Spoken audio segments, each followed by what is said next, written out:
聖經所講嘅信心，就係相信上帝嘅話語，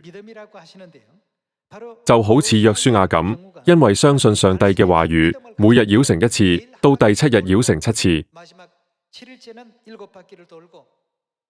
當祭司大聲吹角嗰陣，百姓聽到號角聲，就一齊吶喊，一切都按照呢個順序進行。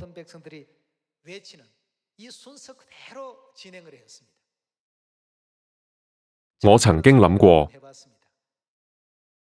假設約書亞話，我哋每日繞城一次，到第6日，城牆都仲係冇任何動靜，所以我哋索性一日繞城10圈啦。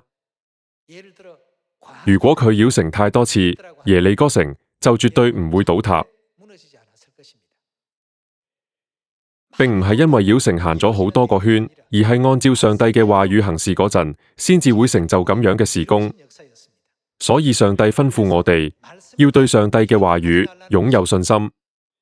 如果上帝話會成就一切，我哋就要相信必定會成就。直到第7日繞城第7次之前，耶利哥城依然係冇任何動靜。當祭司吹角，約書亞示意大家一齊呼喊嗰陣，所有人都齊聲呼喊，所有百姓都親眼目睹，完全遵循上帝話語嘅結果。如果我哋一日繞城20次嘅話，城牆唔係會更加快冧咩？事實並唔係咁。我哋都要對上帝嘅話語擁有信心。唔單止呢個例子，一齊睇下創世記6章。創世記6章9節，挪亞的後代記在下面。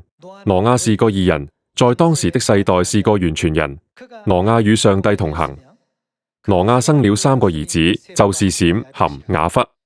世界在上帝面前敗壞，地上滿了強暴。上帝觀看世界，見是敗壞了，凡有血氣的人，在地上都敗壞了行為。上帝就對挪亞說：凡有血氣的人，他的盡頭已經來到我面前，因為地上滿了他們的強暴，我要把他們和地一併毀滅。你要用歌斐木做一隻方舟，分一間一間地做，裏外抹上松香。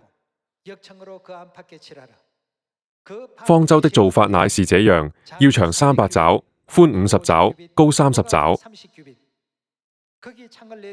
方舟上邊要留透光處，高1肘。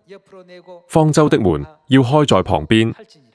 方舟要分上、中、下3層。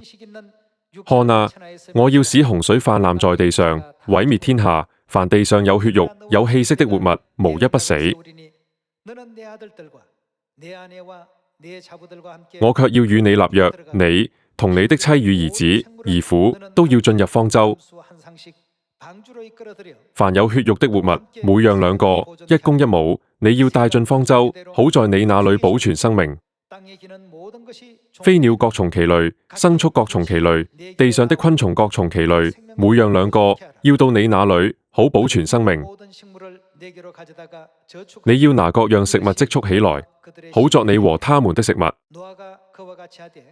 挪亞就這樣行，凡上帝所吩咐的，他都照樣行了。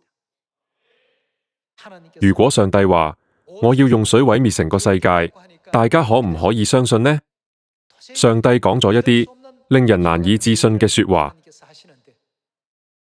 正因為係上帝嘅話語，所以挪亞點樣做？佢相信並按照住上帝嘅話語遵行。